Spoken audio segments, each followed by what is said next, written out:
Sutra teratai yang menakjubkan. Bab 1 Pendahuluan. Sun Fasyang Sutra Teratai episode 125. 8 Pangeran. Apakah kita semua telah menjaga sebersih pikiran kita yang baik? Kewajiban mendasar dari pelatihan diri adalah dengan menjaga pikiran kita dengan baik setiap hari. Batin mereka adalah tenang dan jernih, senantiasa dalam kondisi samadhi, tentram dan bersahaja, tak terkondisi dan bebas dari nafsu keinginan. Pikiran keliru dan bukan-bukan tidak ada muncul lagi. Sutra Makna Tanpa Batas, Bab 1 Sifat Luhur. Kondisi batin seperti ini, apakah kita setiap hari dapat merasakannya? Inilah yang kita sebut pelatihan diri. Pelatihan diri berbeda dari kehidupan duniawi. Orang-orang duniawi hidup di dalam masyarakat yang kacau balau. Sementara praktisi spiritual, batin mereka adalah tenang dan jernih di vihara. Meskipun vihara-vihara sekarang sangat dekat dengan masyarakat, namun tempat pelatihan batin ini selalu tenang dan murni karena memiliki pengetahuan benar, pandangan benar, perhatian benar. Samadhi ini adalah pengetahuan dan pandangan yang benar. Batin kita harus senantiasa berada dalam pengetahuan dan pandangan benar. Begitu tentram dan bersahaja. Inilah hidup kita. Hidup harus seperti ini. Benar-benar murni dan sederhana. Tidak ada nafsu keinginan, tak terkondisi dan bebas dari nafsu keinginan. Tak terkondisi adalah telah mencapai kondisi alami. Jika kita dapat hidup mengikuti kondisi alami setiap hari tanpa kepura-puraan, tanpa perhitungan, dan sepenuhnya alami, jika demikian, pikiran keliru dan bukan-bukan tidak akan muncul lagi. Inilah yang kita sebut pelatihan diri. Sebelumnya kita telah membahas 8 pangeran yang menjadi biksu. 8 pangeran ini masing-masing memiliki nama yang mengandung satu karakter yi, kesadaran, yaitu 8 kesadaran yang muncul dari satu kesatuan yang disebut Raja Pikiran. Raja Pikiran ini pada dasarnya mampu berhubungan dengan segala hukum alam dan dapat menciptakan segala hal. Segala sesuatu tercipta dari pikiran. Ketika satu pikiran ketidaktahuan muncul, maka dia akan berkaitan dengan berbagai kondisi. Jika kita memiliki kesadaran, kita dapat merubah kondisi dari di luar, dari buruk menjadi baik. Oleh karena itu, kita dalam 8 jenis kesadaran dipimpin oleh Raja Pikiran. Jika kita tidak melanggar aturan moral, kita masih bisa mencapai pencerahan dan kembali ke sifat hakiki kita. Dengan demikian, tak terkondisi dan bebas dari nafsu keinginan, pikiran keliru dan bukan-bukan tidak akan muncul lagi. Dalam keadaan ini, pikiran kita akan tetap tenang dan bersih. damai dan tanpa terikat pada apapun. Jadi sebelumnya kita telah membahas tentang kesadaran, dimulai dari yang pertama, kesadaran mata, telinga, hidung, dan lidah, hingga pembahasan sampai pada pangeran keempat, Ratna Mati. Maknanya adalah segala bekal kebajikan yang kita perlukan berasal dari apa yang masuk melalui mulut, yaitu melalui kesadaran lidah pengecapan. Namun mulut dan lidah ini bisa menciptakan karma buruk, tetapi juga bisa membabarkan dharma yang tak terhingga. Ia bisa digunakan untuk mengadu domba dan memicu pertikaian, tetapi juga bisa digunakan untuk menyebarkan ajaran Buddha. Semua ini tergantung pada bagaimana kita menggunakannya, bagaimana kita menggunakan 6 akar indera dan 6 objek indera. Oleh karena itu, kita harus benar-benar mempraktikkannya dengan seksama. Pangeran kelima disebut Visesa Mati yang merujuk pada kesadaran tubuh, yaitu kesadaran perasaan yang muncul melalui tubuh fisik kita. Kelima bernama Visesa Mati. Ketika kesadaran tumbuh, merasakan segala sentuhan terjadi, penambahan atau pengurangan pada tubuh, bertambah penderitaan yang terkondisi atau berkurang kebahagiaan yang tak terkondisi. Penambahan berarti bertambahnya keinginan. Pengurangan berarti mengurangi semua gangguan dan kekotoran batin yang berasal dari keinginan. Maka secara alami kita akan mencapai keadaan tak terkondisi, yaitu sebuah kebahagiaan yang murni dan alami. Itulah kebahagiaan nirwana. Keadaan tidak muncul dan tidak lenyap, semua kondisi batin yang hening dan jernih. Semua ini bergantung pada bagaimana tubuh kita merasakan tubuh kita, bagaimana tubuh kita bersentuhan dengan berbagai kondisi luar, lalu merasakannya. Dalam proses bertambah dan berkurang ini, serta di tengah suara dan rupa duniawi ini, semua ini dapat menggoda dan menarik tubuh kita untuk melakukan berbagai perbuatan. Dulu, orang-orang mengatakan bahwa penderitaan besar manusia timbul ketika memiliki tubuh ini. Tubuh ini memiliki kemampuan untuk merasakan, kalau tidak dari mana datangnya karma.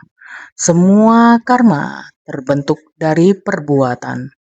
Tidak peduli bagaimana pikiran kita terpengaruh oleh keadaan luar yang kita lihat. Jika tubuh tidak bertindak, maka karma tidak akan terbentuk. Oleh karena itu, tubuh kita harus dikendalikan dengan sila. Menggunakan sila untuk mengatur tindakan tubuh. Makna ketika kesadaran tubuh merasakan sentuhan, segala yang dirasakan tubuh ini terjadi penambahan atau pengurangan pada tubuh. Apakah kita ingin menambah karma buruk dan kerisauan, ataukah menciptakan kebajikan atau menghapus karma? Menciptakan kebajikan dan menghapus karma berarti mengurangi kebodohan dan kekotoran batin dalam hati. Jika menambah karma, maka itu dipimpin oleh pikiran dan tubuh mulai bertindak. Itulah yang menambah penderitaan tersebut. Jadi penderitaan di dunia manusia ini muncul karena kita memiliki tubuh ini. Oleh karena itu, tubuh kita harus dimanfaatkan dengan baik. Kita harus menggunakannya sebagai sarana untuk membawa dan menjalankan dharma setiap hari. Kita harus terus menyerap ajaran, mendengarkan dharma. Sutra berarti jalan, dan jalan berarti arah yang harus dilalui. Mendengarkan sutra dan dharma itu seperti membuat kita melihat jalan tersebut. Jalan itu sudah kita temukan, maka kita harus mempraktekkannya dengan tubuh kita sendiri, benar-benar melangkah di jalan itu. Karena itu disebut kesadaran tubuh dalam merasakan dan menyentuh. Kita berhubungan dengan kondisi luar melalui mata, telinga, hidung, lidah, dan tubuh, berhubungan dengan rupa, suara, bau, rasa, dan sentuhan. Semua ini adalah kesadaran, yaitu membedakan berbagai kondisi luar. Namun, apakah kita sudah mampu mengubah kesadaran ini menjadi kebijaksanaan? Apakah kebijaksanaan kita sudah terbangkitkan? Inilah yang disebut mengubah kesadaran menjadi kebijaksanaan. Sekarang, nama dari 8 putri yang menjadi monastik semuanya memiliki kata intensi. Ini menunjukkan bahwa saat kita berhubungan dengan kondisi luar, kita bisa mengubah kesadaran mendasar kita.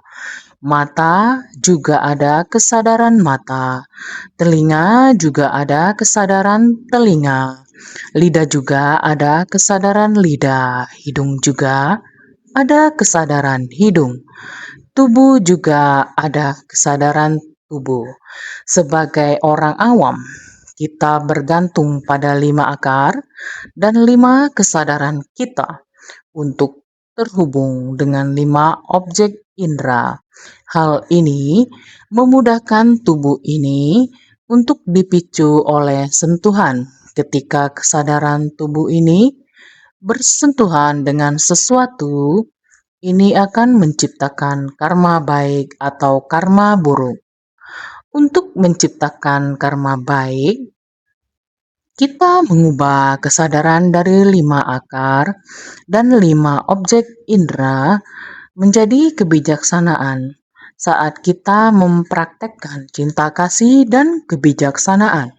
Kita menggunakan tubuh kita untuk melakukan perbuatan baik dan menggunakan kebijaksanaan kita untuk membedakan antara hal-hal keduniawian.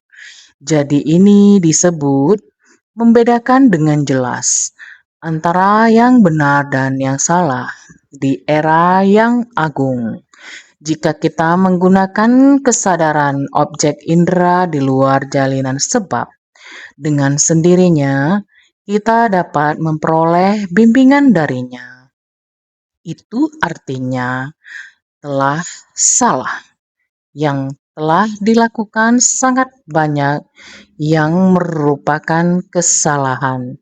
Jika kita dapat mengubah kesadaran kembali menjadi kebijaksanaan yang tercerahkan, menggunakan kebijaksanaan untuk menggerakkan tubuh kita, mengerjakan hal yang baik di dunia, sehingga kesadaran terhadap merasakan dan sentuhan pada tubuh ini, penambahan atau pengurangan terletak pada tubuh. Penambahan yaitu kerisauan dan jalinan jodoh buruk bertambah. Jika pengurangan artinya berkurang, melenyapkan kemelekatan di luar agar kita tentram dan bebas. Ini adalah kebahagiaan tanpa paksaan. Ini disebut ketentraman dan bebas. Sangat alami. Kondisi batin yang tenang dan hening. Maka inilah tubuh. keenam bernama Vimati Samudgahatin, ketujuh bernama Gosamati, kedelapan bernama Dharma Mati. 8 pangeran ini memiliki kebajikan penuh wibawa dan penuh keleluasaan, masing-masing memerintah 4 benua. Sutra Teratai bab 1 pendahuluan. Inilah yang selanjutnya akan kita pahami. Keenam, Vimati Samudgatin. Pangeran keenam bernama Vimati Samudgatin. Ini adalah kesadaran berpikir.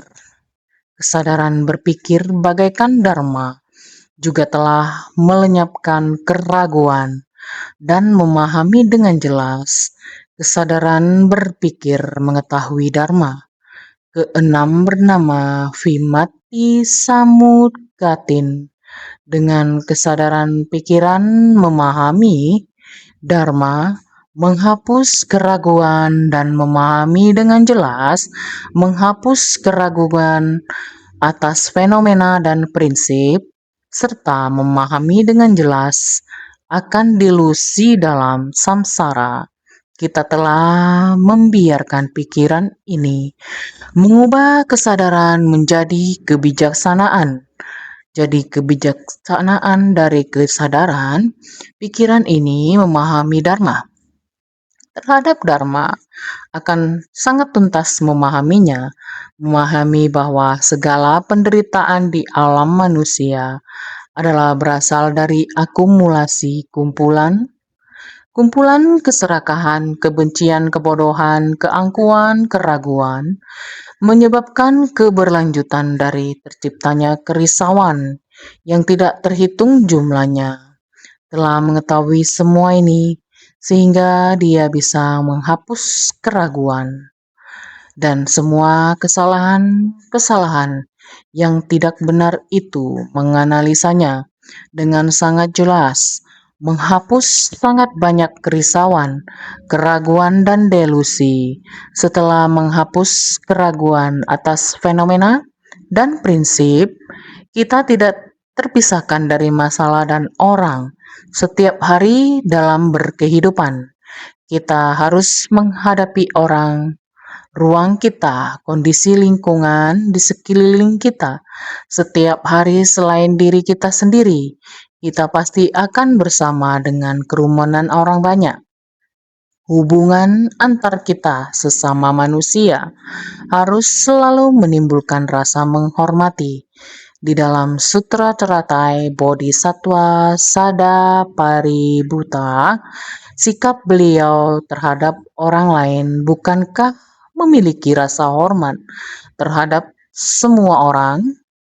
Jadi tidak berani menganggap enteng siapapun.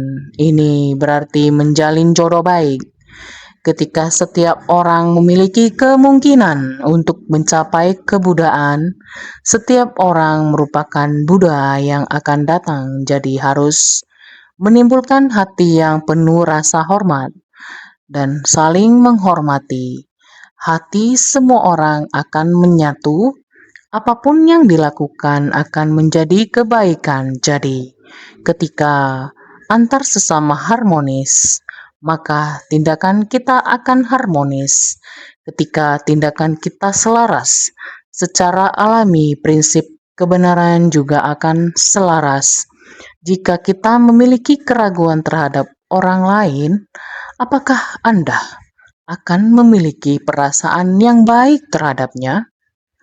Jika memiliki keraguan terhadap dia, bagaimana mungkin Anda menghormatinya? Sehingga kita harus senantiasa menghapuskan keraguan terhadap orang lain. Namun kita harus membedakan dengan jelas antara benar dan salah. Inilah yang disebut dengan kebijaksanaan. Adalah orang yang sulit berubah, dia yang masih memiliki tabiat buruk, meskipun kita mengetahui bahwa apa yang diucapkan oleh orang ini adalah tidak benar. karena kita memiliki kebijaksanaan bahwa orang tersebut adalah demikian, namun kita juga tidak memiliki keluhan, kebencian, dan dendam terhadapnya, tapi kita dapat bertenggang rasa. Namun, kita harus memahami tabiat buruk seseorang dalam digunakan dalam hal apa yang dapat dilakukan, bagaimana bekerja sama dengannya. Inilah yang disebut dengan menuntun dan membimbing lewat kerjasama. Ketika kita hidup rukun dan penuh sukacita, kita dapat perlahan membimbing dan mengubah satu sama lain. Kita sedang melatih diri. Setiap orang memiliki kapasitas yang berbeda, dan kebiasaan setiap orang juga berbeda. Kita tidak boleh mendiskriminasi atau menolak mereka.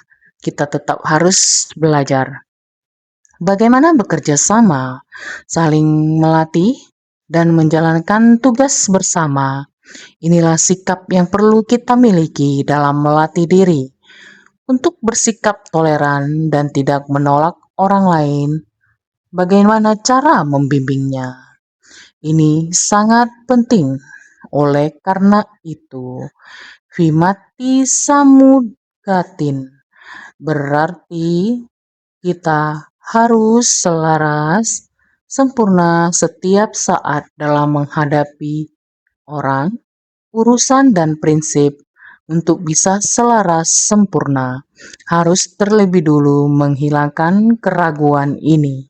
Jadi keraguan telah dihilangkan, kita akan mampu mencapai kesempurnaan. Banyak hal baik pun dapat terwujud. Inilah yang dimaksud dengan Vimati Samudgatin. Ketujuh bernama Gosamati merujuk pada kesadaran tujuh yang berkaitan dengan kebodohan aku, Atma Moha, dan lainnya dari empat noda batin mendasar, Catvara Klesa. Meneliti secara terus-menerus dan mengkondisikan kesadaran ke-8 beranggapan sebagai aku yang berada di dalam diri, bagaikan gema yang mengikuti suara. Ketujuh, kesadaran ketujuh berkaitan dengan empat noda batin mendasar, Catvara Klesa. Aku adalah pandangan diri. Menganggap segala sesuatu adalah aku menjadi sangat egois, selalu menjadikan diri sebagai yang paling utama. Jika dengan batin demikian, hidup akan terasa sangat melelahkan. Pandangan aku, kesadaran aku, seperti ini mudah menimbulkan pikiran bodoh. Pikiran bodoh ini akan semakin besar tanpa pandangan ke depan. Seseorang merasa dirinya luar biasa hebat. Karena itu, kita harus sungguh-sungguh melatih diri, mengembangkan batin sendiri, menghormati langit, mencintai bumi, dan menghimpun berkah. Kita harus menyingkirkan hal-hal yang bersifat kebodohan itu. Ketika kita tidak menyadari, itulah yang disebut pikiran bodoh. Jika kita tidak menyadarinya, maka pikiran kita sebenarnya tidak berada dalam kendali kita. Karena itu, pikiran kita terus berada dalam proses muncul, bertahan, berubah, dan lenyap. Kita mengembangkan satu niat baik, membangkitkan satu tekad besar, tetapi dengan cepat juga melalui proses muncul, bertahan, berubah, lenyap, sehingga kita terus maju lalu mundur di jalan praktek. Ini juga merupakan kebodohan yang besar bagi kita sebagai praktisi. Keraguan ini, niat pikiran yang ragu dalam batin kita, sehingga membiarkan empat fase kita, empat fase dalam batin, bertambah dan berkurang, muncul, berlangsung, berubah, dan lenyap, sehingga kesadaran ketujuh merespon. Bila kita dapat merenungkan dan memikirkannya baik-baik, yang diciptakan oleh batin kita benar-benar harus meneliti secara terus-menerus dan mengkondisikan kesadaran kedelapan beranggapan sebagai aku yang berada di dalam diri. 6 kesadaran yang di depan, kesadaran ketujuh ini berada di tengah. Merenungkannya, bagaimana benda ini diperlakukan. Kesimpulan terakhir adalah perenungannya, sehingga menggerakkan tubuh untuk melakukannya. Perenungan ini melakukannya dalam 4 fase batin. Inilah kesadaran ketujuh. Tidak memikirkan dan merenungkannya baik-baik, akan tetapi sampai pada mengubah kesadaran menjadi kebijaksanaan. Dia akan meneliti secara terus-menerus,